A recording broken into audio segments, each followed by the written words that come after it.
আমি এই মুহূর্তে একটা স্কুলের সামনে বসে আছি। এখন সকাল 8:30 বাজে। তো সকালবেলা ঘুম থেকে ওইটা একটা পোস্ট দেখলাম সাকিব আল হাসানের। তো পোস্টটা দেখে আমি একটু অবাকই হয়েছি। সাকিবকে যেরকম ভাবতাম যে সে একটু স্বার্থবাদী মানুষ, তো ধারণাটা আমার কিছু হইলেও পাল্টেছে।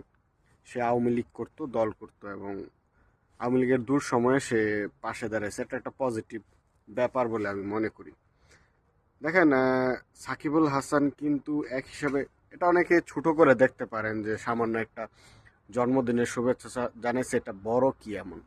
কিন্তু আমি মনে করি যে এটা অনেক বড় কিছু। ঠিক আছে, আপনি একটু চিন্তা করে দেখেন। সাকিবুল সাকিবুল হাসান হচ্ছে A+ ক্যাটাগরির ক্রিকেটার। ঠিক আছে, আমি যদি তার মাসিক বেতনটাই ধরি, বাংলাদেশ ক্রিকেট বোর্ড তাকে মাসে 10 লক্ষ টাকা বেতন, তার বিভিন্ন স্পন্সর, তার বিজনেস, কত কিছু, মানে সে মাসে হয়তো 2-3 কোটি টাকা তার ইনকাম আছে বাংলাদেশে। সে যদি থাকতো, সে কিন্তু এই জামাতি বা বিএনপি এদের সাথে আপুস টাপুস করে সে কিন্তু বাংলাদেশে আসতে পারতো। সে আবার নিজের ক্যারিয়ার মানে কন্টিনিউ করতে পারতো। কিন্তু সাকিবকে যতটা ভাবছিলাম, সে এরকম না। মানে আসলে সে তার নিজের জাত চিনাইছে। ঠিক আছে, সে তাকে আমরা সবসময় বলতাম যে সে শোরুম উদ্বোধন করতে চায়, এটা সেটা হাবিজাবি, সে ত্যাগী মানুষ না, স্বার্থপর। কিন্তু দেখেন, আওয়ামী লীগের এই দূর সময়ে আওয়ামী লীগের উনি পাশে দাঁড়াইছেন। একটা সাকিব আল হাসানের পোস্ট কিন্তু মানে সবকিছু নাড়ায় দিছে অলরেডি। আপনি ভাবতে পারেন সাকিব আল হাসান কতটা মানে মানে ত্যাগ স্বীকার কইরা উনি এই পোস্টটা দিছেন।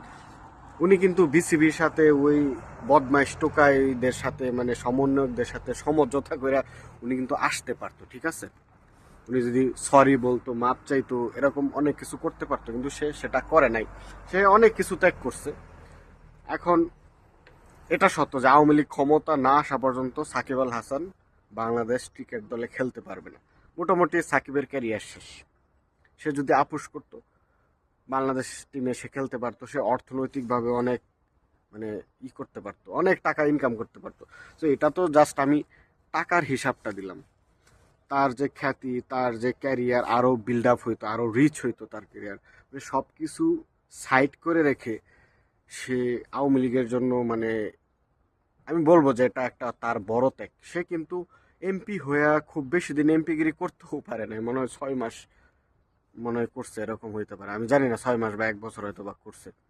সে এমন কোনো বড় ফ্যাসিলিটিস আওয়ামী লীগের কাছ থেকে নেয় না। ইভেন আওয়ামী লীগ সাকিব আল হাসানকে এমন বড় কিছু দেওয়াও ফালাই নাই। ঠিক আছে, সাকিব নিজে তৈরি হয়েছে নিজের যোগ্যতায়, কোনো রাজনৈতিক দলের ছত্র ছায়াও না, কোনো দুর্নীতি করেও না, কিছু না।